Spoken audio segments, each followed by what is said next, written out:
कल तक पाकिस्तान तहरीक इंसाफ और JUI मौलाना फजलुर रहमान सेम पेज पर थे, एक मुसव्विदे पर मुत्तफिक थे।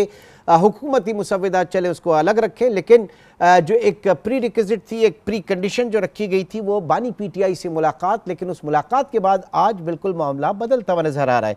तो क्यों ऐसा क्या हुआ, क्यों एक कंसेंसस नहीं हो पा रहा है, कि PTI को क्या खदशात नजर आ रहे हैं?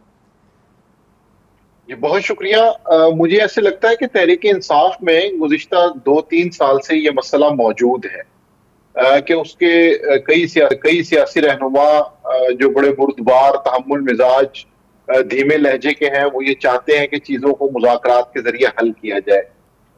कुछ कमेटीज में भी वो रहे, लेकिन उसके बाद जब मामला फाइनल होने के लिए इमरान खान साहब की टेबल पे आता है तो वहां पर उन्हें मायूसी और नाकामी का सामना होता है। हमने देखा कि PDM 1 में एक लम्हा ऐसा भी आया कि असम्बलियां तोड़ने पे इत्तेफाक हो गया। कहा जाता है कि तकरीर भी लिखी जा चुकी थी कि कैसे वज़ीर-ए-आज़म शहबाज शरीफ असम्बलियां खत्म करेंगे और इंतखाबात की तरफ जाएंगे, लेकिन फिर भी वो मामला पाया तकमील तक नहीं पहुंच सका। अभी आईनी तरामीम के मामले में भी आमिर डोगर साहब जो तहरीक इंसाफ के बड़े अहम रहनुमा हैं, वो उस मुशावरत में मौजूद थे। उन तरामीम के हवाले से डिस्कशन भी करते रहे, उनकी तरफ से एक पॉजिटिव जेस्चर भी दिया गया, लेकिन फिर हमने देखा कि उन्होंने जाते हुए भी यही कहा कि हमें अपने बानी चेयरमैन से इस चीज की मंजूरी लेना होगी। तो बानी चेयरमैन की तरजीहात में और क़यादत की तरजीहात में मुझे फिलहाल खासा फर्क नजर आता है।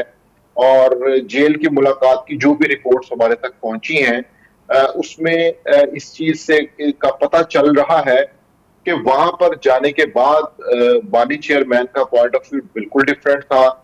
जो क़यादत यहाँ से निकात या तजावीज लेके गई थी, उन नुकात के ऊपर बिल्कुल बात नहीं हो सकी, या अगर बात हुई है तो हौसला अफजा रवैया नहीं इख्तियार किया गया। इसीलिए लेकिन ये कहा गया कि मुशावरत, मौलाना साहब से मुशावरत का सिलसिला जो है वो कंटिन्यू किया जाए। थोड़ा अगर टाइम गेन करना चाह रहे हैं तो टाइम गेन करने का फायदा क्या होगा? देखिए, मुझे नहीं लगता कि तहरीक इंसाफ टाइम गेन करना चाह रही है, चूंकि उन्हें अपने बानी चेयरमैन से कोई हौसला अफजा जवाब नहीं। तो मुझे लगता है कि ये एक पॉलिटिकल स्टेटमेंट थी कि जिसके जरिए उन्होंने इस चीज के पीछे छुपने की कोशिश की है। वो सीधा तो ये नहीं कह सकते थे कि हम जिस मुशावरत में पिछले एक हफ्ते से शामिल हैं वो हमारे बानी चेयरमैन ने रिजेक्ट कर दी है। तो वो मेरा ख्याल है कि उसको एक सोफिस्टिकेटेडली उससे थोड़ा सा साइड पे होने के लिए उन्होंने ये मौकफ अपनाया, जिसमें उन्होंने ये कहा कि हमें मजीद वक्त दरकार है या वहां पर बात नहीं हो सकी, क्योंकि ये तो बड़ी ओपन एंड शट केस था जिसमें आपने उनको। तो ऐसे में निजामी साहब ऐसे में बिलावल भुट्टो ने एक बड़ी अहम जिम्मेदारी जो है इस वक्त मौलाना साहब के कंधों पे डाल दी है कि वो अब आगे बढ़ें और जो मुसव्विदा है वो खुद पेश करें। उनकी ख्वाहिश ये है। तो इस पूरे एपिसोड में, इस तमाम कोशिशों में इस वक्त मौलाना साहब PTI के हवाले से किस तरह का उनका तजर्बा रहा, थोड़ा सा इसके ऊपर भी मैं पूछना चाहूँगा। फिर दूसरा ये कि चले इत्तेफाक राय नहीं हो पा रहा, लेकिन जो अददी अक्सरियत है, क्या आप समझ रहे हैं कि इस वक्त हुकूमत के पास है, या वो मैनेज कर लेगी, या फिर नंबर गेम का जो मसला है वही इस वक्त बहुत बड़ा मसला है हुकूमत के लिए?